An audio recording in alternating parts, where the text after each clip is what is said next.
اخطاء منهم اخطاء المجتهدين.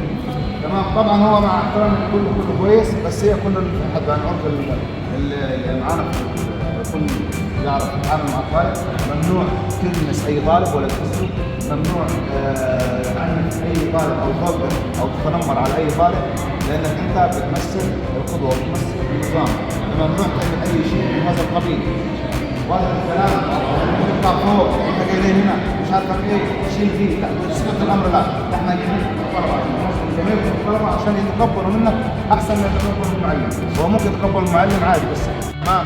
وهنشكل لجنه حمايه الطفل، لان ايه لازم تعرفوا وهنكون واحد مذكره وهنعمله بعد على الصفوف عشان كلكم عنده علم بحمايه الطفل. ممنوع الكلام، ممنوع نكتب تسجيله، ممنوع نكتب حتى لو بالهزار، حتى لو في صرخه، هو ده ممنوع. حمايه الطفل ده ممنوع.